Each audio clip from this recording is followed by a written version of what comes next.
Hey everyone. Well, it's a really dramatic opening, huh? And then you just come straight on to me in my very kind of boring room. I love that opening. In any case, welcome back to Logtechlive. I'm Eric Johnson, generally your host. Last episode I was out, and I appreciate Sarah for stepping in and doing a great job with James at Raft. It was a fantastic episode. Catch it if you missed it, but I'm really excited to be back with you all. It's June 16th. It's middle of summer, or sorry, it's the middle of June, which means it's the start of summer. School ended for my son yesterday. That means it's like summer for me. I'm headed to India next week for my normal pilgrimage to the other side of the world. I'll be doing my next few episodes from India for you all. Really excited. I always love going back there. In the meantime, super excited about my episode today. One of my favorite people in the entire industry, one of the most entertaining people in the entire industry. I'll tell you about who he is in just a second. If you saw the advance notice for the show, then you know who it is. But before I get to news of the week, I just wanted to go through a few reminders of things that are coming up, JOC related events that I'm involved in. The first one is September 25th through 27th is JOC in the Distribution Conference. That's in Chicago.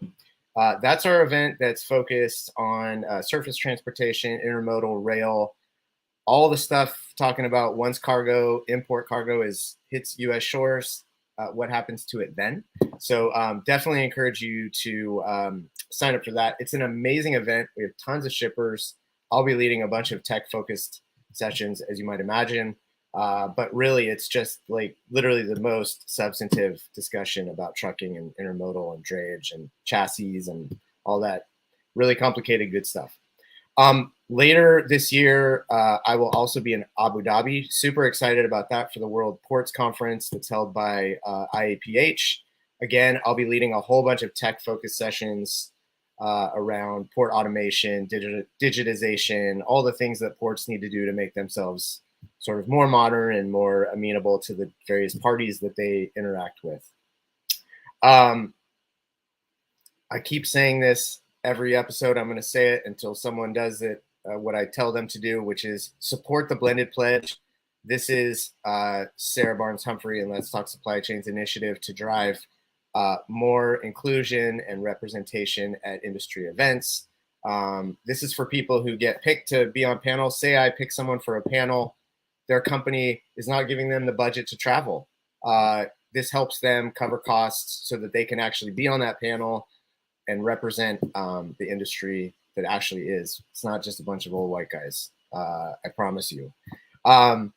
Last thing, TPM. We came out with a save the date since my last episode, and definitely I think even since our last episode. That is March 3rd through 6th. Registration is going to open August 1st. We put out a little save the date reminder with some new wrinkles to the event this year, including relevant to me. We are actually integrating TPM tech within TPM. Lots more to come on that in coming weeks as I sort of figure out what all that entails. I have a lot of ideas. I need to probably edit out most of them and focus on the ones that actually will work. But the idea is we wanted to incorporate the discussion that was happening at TPM Tech, which was great, but it was this sort of standalone thing, and we wanted to incorporate it into TPM.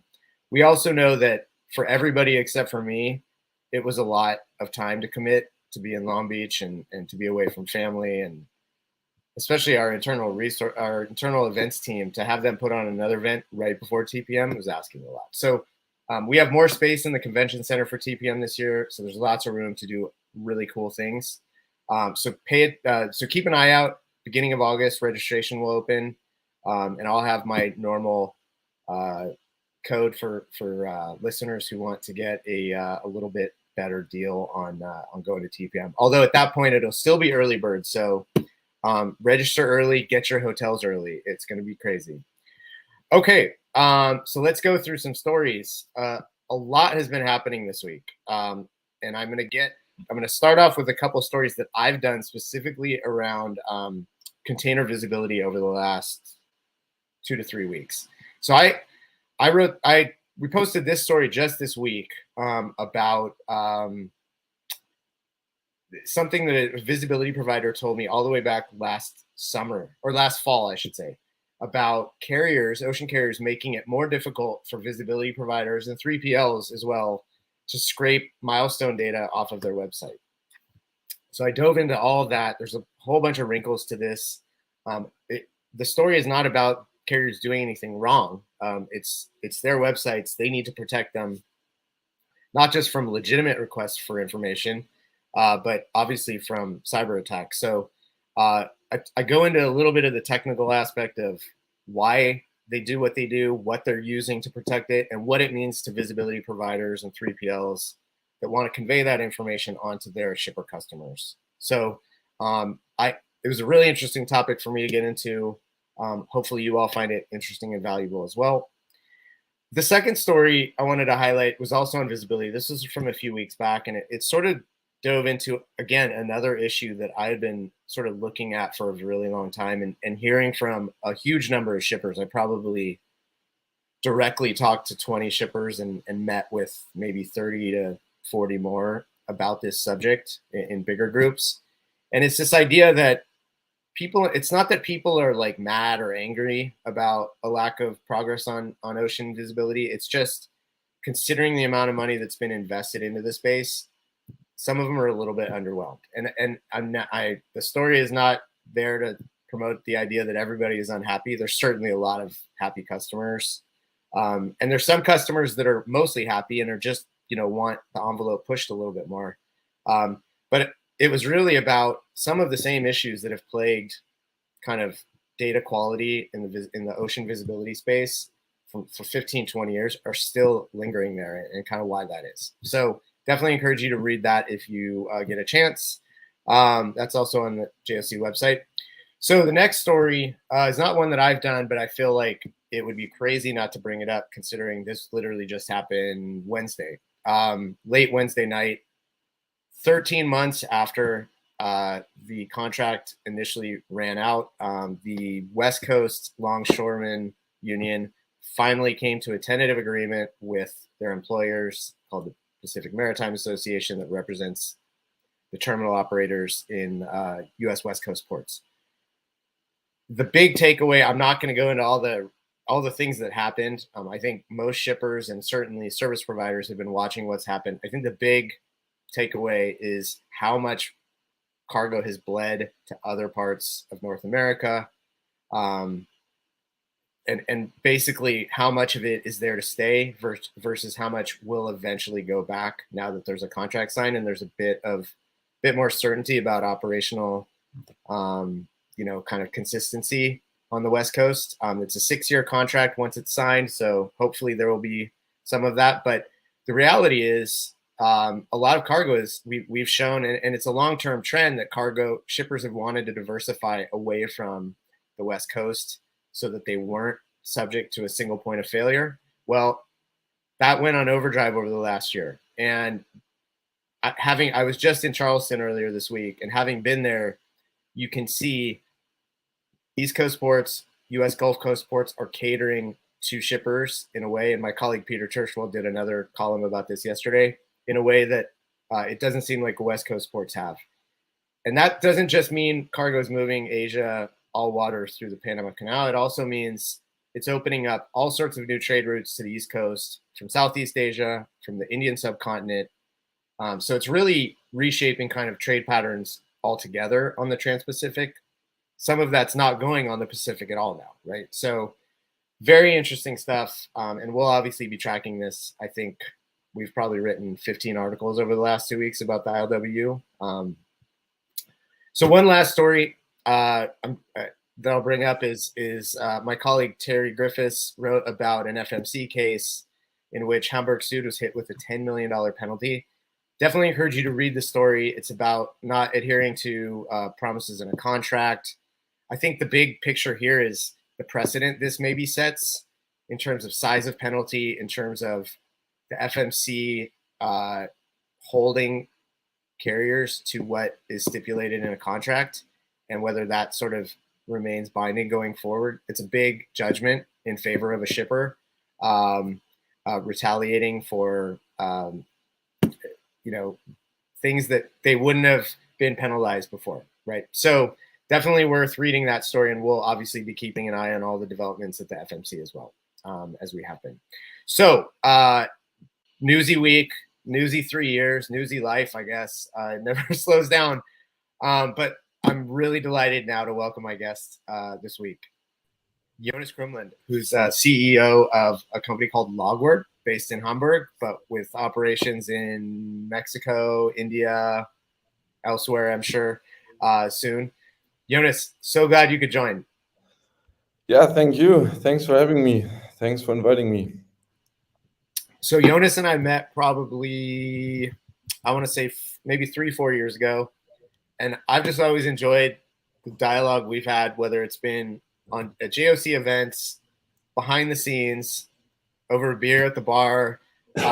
Jonas is one of the most honest people I know in this industry. He tells it like it is.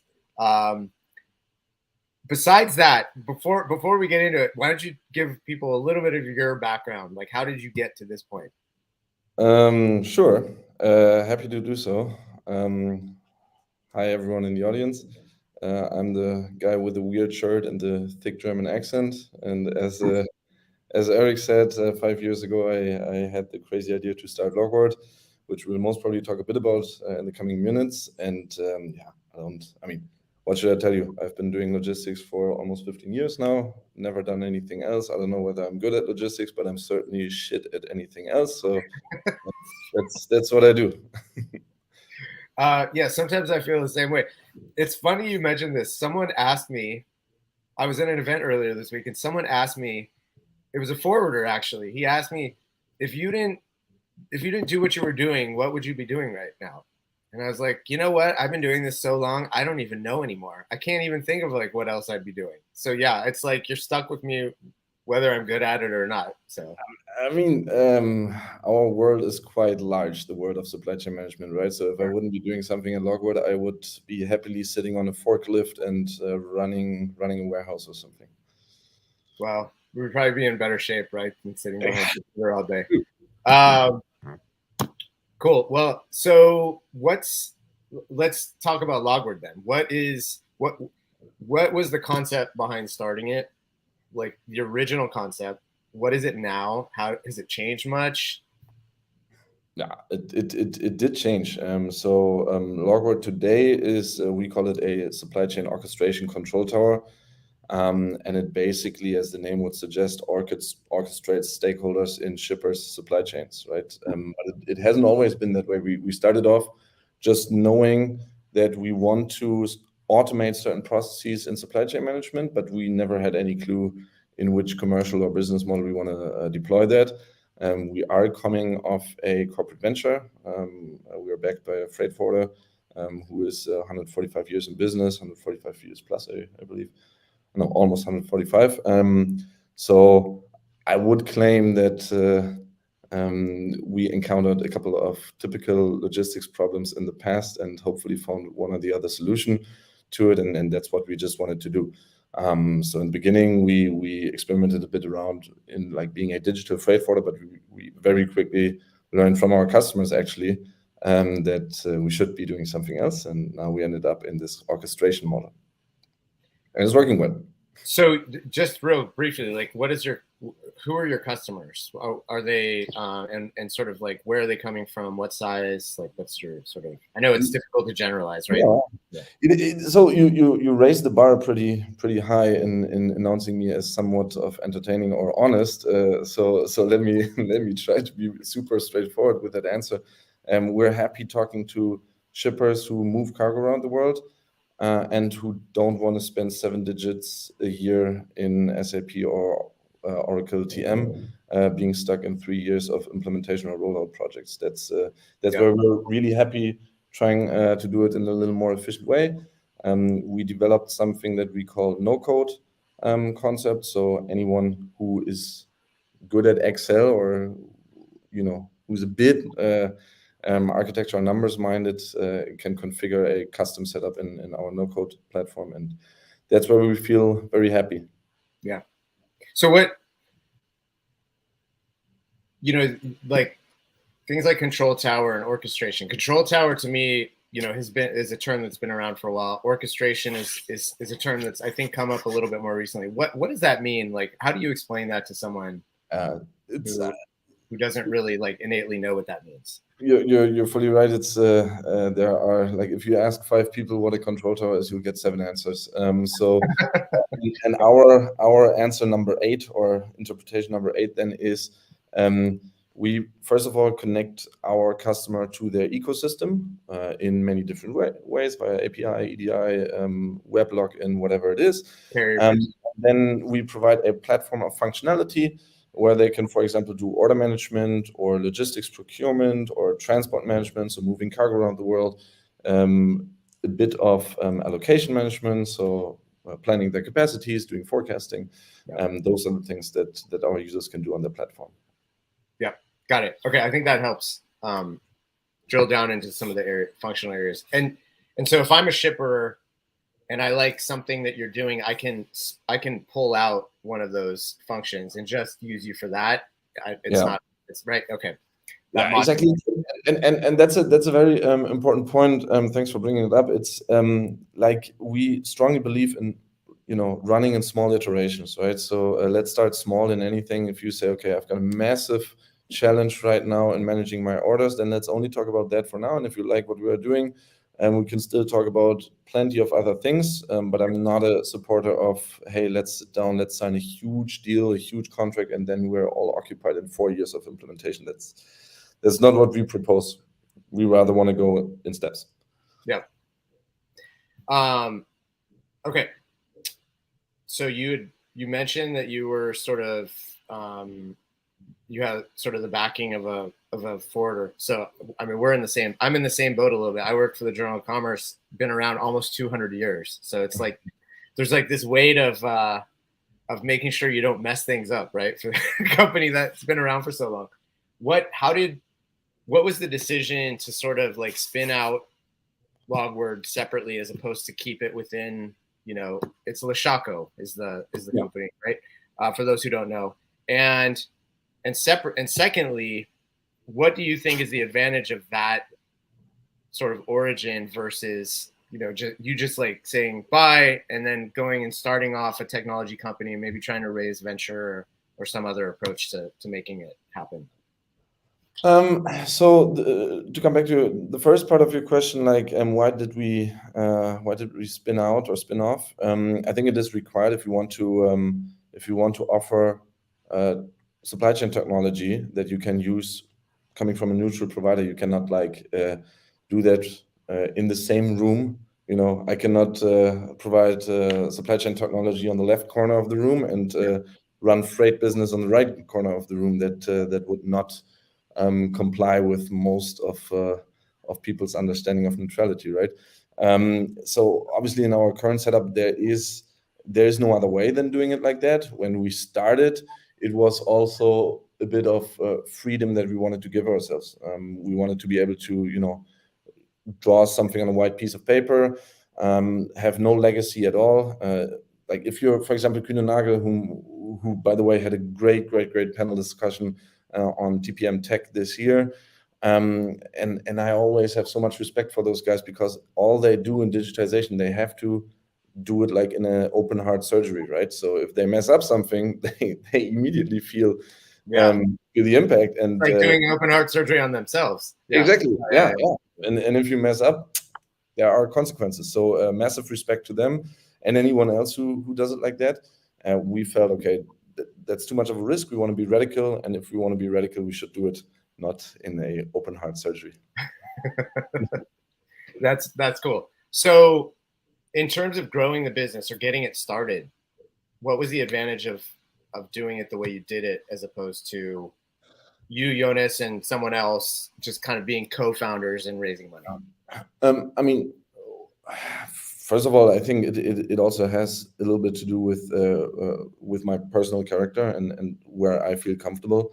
And I know our partners since more than 12 years, and I just feel super comfortable. There's 100% of trust, and I just don't have the patience to flirt with a new person. And you know, it's like I feel very comfortable working with our partners, and that is a major factor then, of course. Other than that, there are not only pros, right? So, I mean, it will not surprise anyone if I say that our financial resources are different to any VC-funded unicorn, right? So we also, what I said earlier about like how should shippers, you know, iterate, it's the same for us. Like we cannot go crazy and have like a million ideas at once. We always need to prove that something works, and then we tackle the next thing. So there are pros and cons. Obviously, we are a bit more careful with what we do, but that can be a good thing as well, right? I believe that, I mean, everyone who has seen our product says, okay, that is legit, that is robust. You know, you actually developed something that works, and I think, I mean, it can also work in a VC funded model, but we're happy in our, you know, very German way of doing things properly, German engineering, and you know, I have a variety of people on this show because I want to emphasize there's no one right way. Everyone has their opinion, but there's no one right way to do everything across the board, right? So there's companies that have been really successful in using venture capital to make something substantial, and then there's a ton of companies that stayed very, very under the radar but are doing something substantial too. So. Let me maybe put it this way. We are not going for an IPO. We're not going for an exit. We're here to build sustainable. We are here to generate value sustainably for our customers for the next generations to come, and maybe that is a strong statement to why I believe this is a great model. Yeah. So let me shift gears a little bit. I think an interesting discussion, because you've talked about, like, I think we've mostly talked about logistics software, because that's the area that I tend to focus on. Like, I think, especially over the last few years where I had a million conversations with people who didn't understand our industry at all, a lot of the first thing I told them was logistics is not the same as supply chain, right? Like, I cover a little bit of a major set of processes. I just cover, like, when the stuff is in motion, that's kind of where I take over. But I still think there's a little bit of, I don't know, confusion. I think companies sort of use the wrong terms a lot of times, actually. So what do you think the difference between, how do you think of the difference between logistics software, because log is in your name and log is in my show and my Twitter handle, versus supply chain software? Yeah, I would sign what you just said. There's a great book written by Knut Alike and Radu Palamariu, from source to sold.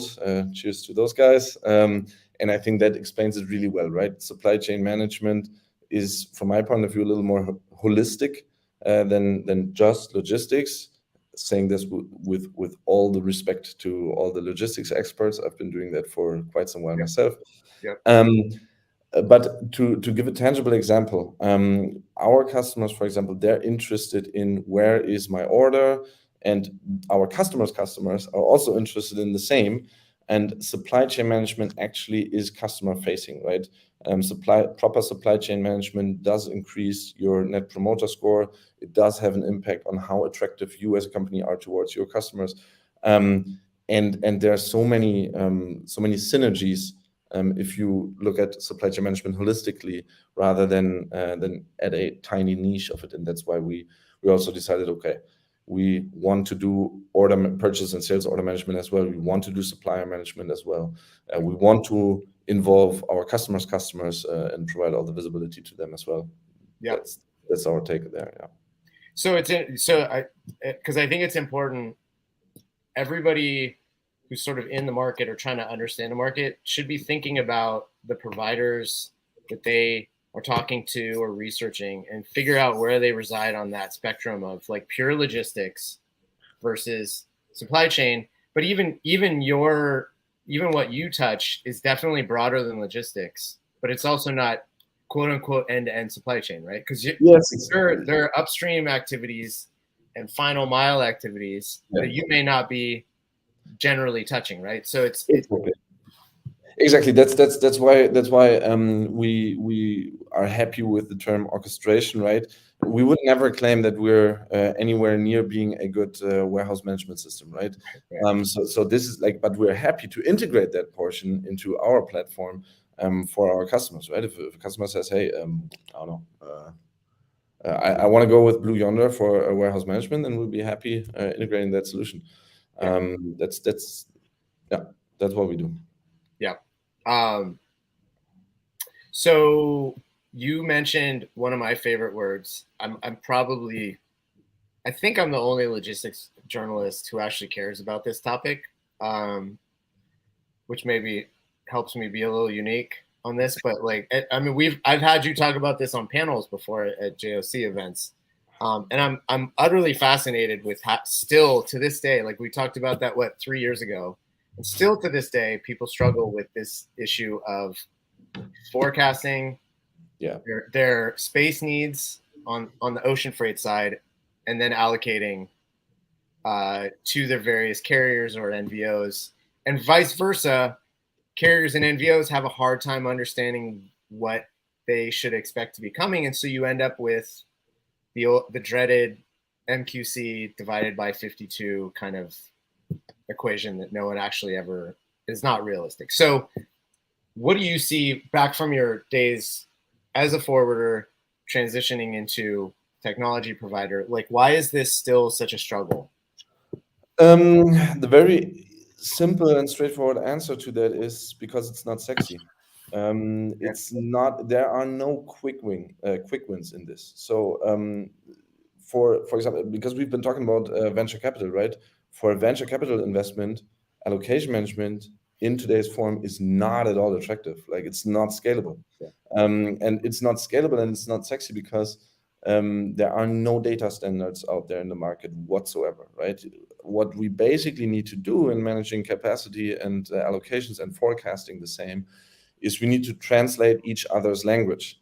Now, the problem is that every stakeholder in our bubble is talking in their own language, right? Freight forwarders are used to certain terminology, shipping lines are used to a certain terminology, and then shippers have, like, every shipper has their own terminology. So in order to make this work, to have a proper allocation management setup, there is a lot of what we call professional services required. So really cleaning data, literally cleaning up the mess, mapping countless data points. So from the decision, hey, I want to have a proper forecasting, I want to have visibility in my allocations, to I can actually generate a value from doing this, that time frame is much longer than, for example, bringing in real-time visibility. So I think the very simple answer to your question is it is very unsexy. That's why there are only very few companies who are willing to do this. So I was thinking about this because earlier this week I was talking to some shippers about purchase order management, which you talked about also helping your customers with. And I thought, it's interesting. The last 3 years showed just how even the best companies in the world, the biggest importers in the world, still can't get their forecasting right. They overordered, underordered. It wasn't that things were broken. It's just it's really, really hard to know what your customer wants on the industrial side or the consumer side anytime out in advance. And that bleeds into what we're talking about now, right? Like if you don't know, if you don't have a handle on what your forecasted needs are for the goods, you certainly aren't going to have a good handle on what space you need on any given week. Maybe over a 3-month period you do, but that's not especially helpful to a shipping line that needs to organize, its sailing that week and needs to know how much capacity to dedicate to a valued customer, right? So to me, it's like until the sales forecasting side of it is really becomes more sophisticated. It's very sophisticated, more precise, I should say. I don't know how the allocation gets any better. Am I wrong on that? I would sign 95% of your statement, but the remaining 5% are my beloved logistics experts who come to the rescue every day, right? So sure, I would fully agree with what you say. And there are plenty of reasons, and I think if we step into that, we'll be talking for the next 2 hours about it.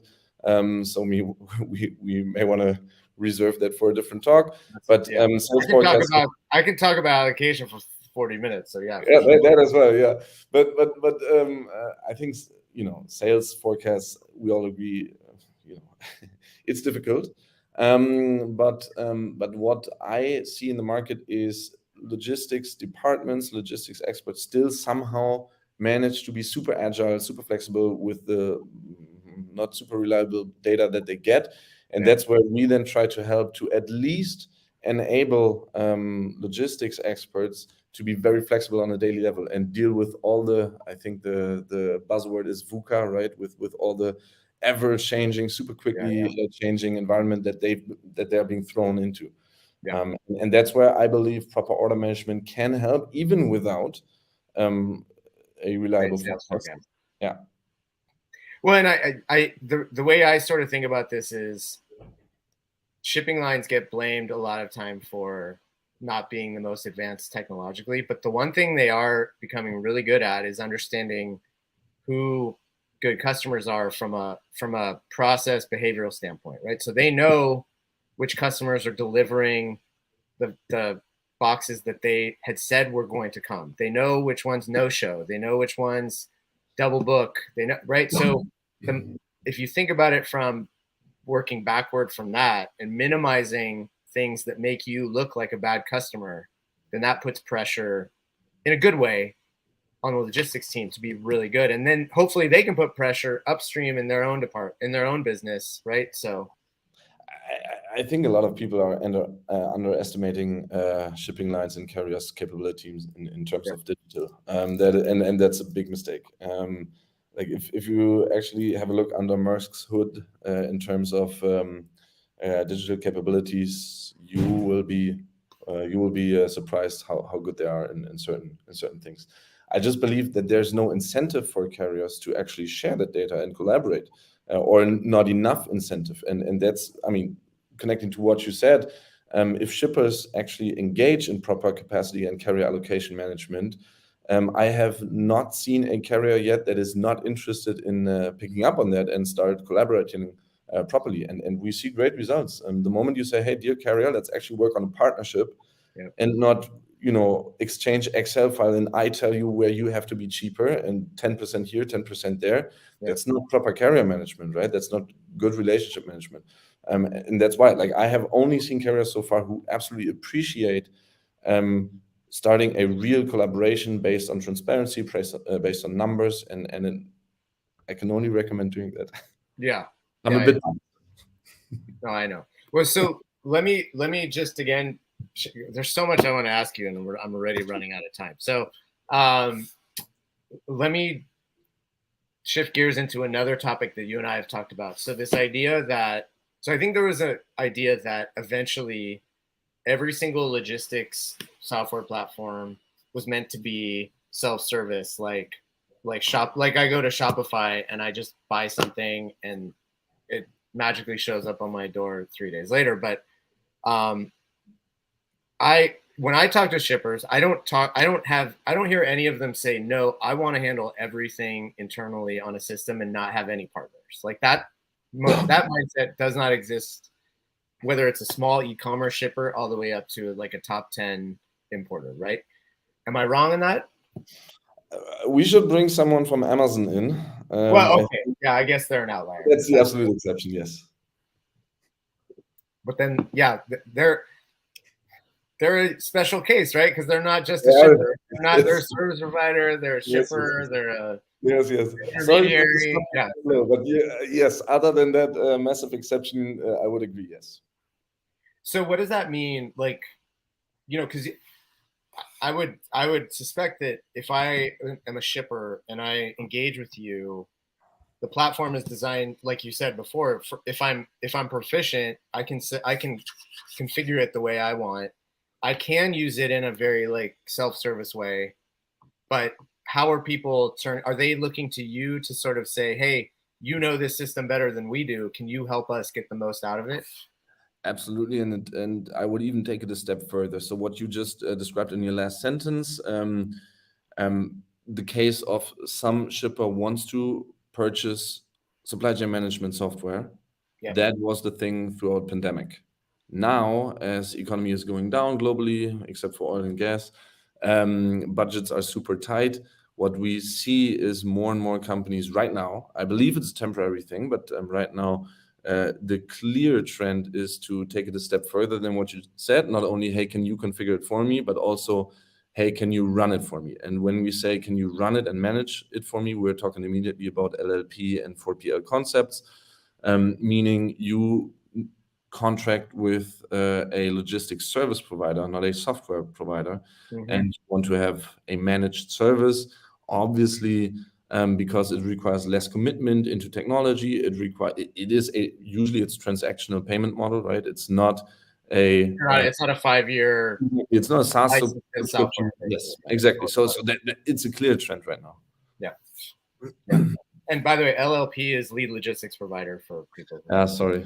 No, I'm sure most people know, but for the one person who didn't know. So yeah, I also am interested to see kind of how things move through different cycles. Because right, I don't think there's one universal evolution, right? Like I also think every shipper theoretically wants to take as much control as they possibly can, and then things kind of spin. I've talked about this a lot on the show.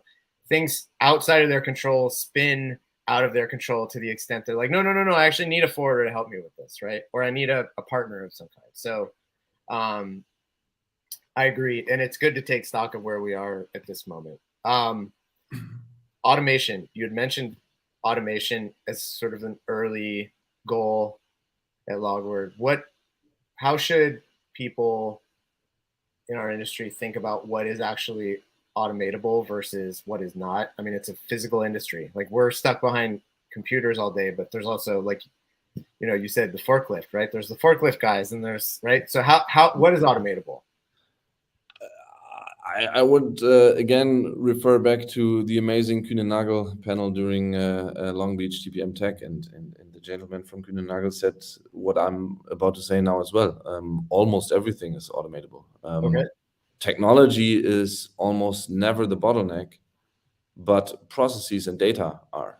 So it's more like, I think that is my most repeated answer throughout the last 2 years. If somebody's asking me that question, I always tell people, okay, technology has never and will never, with exceptions, be the bottleneck. It is more about your commitment and your focus on what you actually want to automate it coming from a process point of view. Yeah.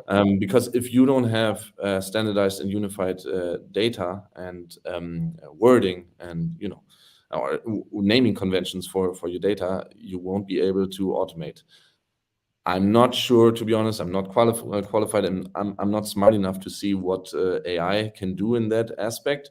That might be something, the statement I just gave may age like milk when I'm coming from the AI side of things. I don't know, but that's the only game changer I could see. If that is not happening, then you won't find a shortcut in cleaning your data and being strict with it. And then once you said, okay, this is what I'm about to do, I want to automate my order distribution. Once you properly describe your process, once you set your data up, it's like the last mile. Technology is the last mile in that concept. That's easy. And this statement, I'm very comfortable making that statement because it won't backfire. Technology is not the bottleneck. I agree. The technical side of things can almost progress in a vacuum. Yeah. It's when people interact with it, that's where the problems come. Okay. And maybe one statement to that as well. I'm not saying that wearing a Logward jersey, right? This is not because Logward technology in specific or in particular is great. There are countless technology providers who offer amazing technology. So I just wanted to make sure this is a generic statement. Sure, absolutely. Yeah, definitely. And thanks for pointing that out.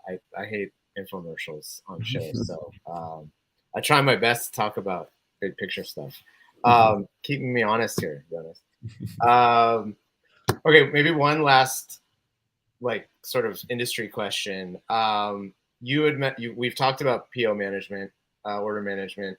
It was definitely an area that I wanted to focus on at TPM Tech earlier this year, and we had a session on it. It was a great session. I was not involved. Maybe that's why it was a good session. But it was talking about why PO management has seemingly become more like, and I say this from the perspective of not people were not using PO management for 10 years, but it was just, I literally could go a year at a time, 2 years, 3 years without anyone ever mentioning that term. And then I would say at some point during the pandemic, it became kind of everywhere again. So was it the pandemic and the sort of inventory issues that everybody was facing that brought it back? Yeah, for sure that was the trigger, because demand was crazily high and supply was almost at zero, right? So everyone really had to have visibility about what is in transit and what orders are coming in from my customers. So there were just no alternatives in getting some, like other than getting some overview about what's in transit in your supply chain, right? But of course, there's more to it. Yes. What started in pandemic, as I said earlier, it is having a direct impact on how attractive you are as a shipper to your customers. Because the moment you can tell your customers what availability of goods is, what time to market is, what a proper, like, when will your order arrive at your door? I mean, in B2C models, we already did mention Amazon as a great example. Like, I believe this is a sustainable competitive advantage for Amazon, being able to tell all their customers around the world, what will it cost, when will it be there, if there are delays, then how long and why. Yeah. And all of that, why shouldn't we apply that thinking to B2B world as well? That's one thing. But then the other thing now, as we're not living in a low supply world anymore at the moment, it also has other potential, right? If you're able to properly consolidate different orders, you will immediately optimize your supply chain OpEx. Your wallet will grow when you use proper order management. That's for sure. It's as simple as that. Yep. Really interesting. Lots more to come. I've written a bit about it since TPM Tech, and definitely more to come.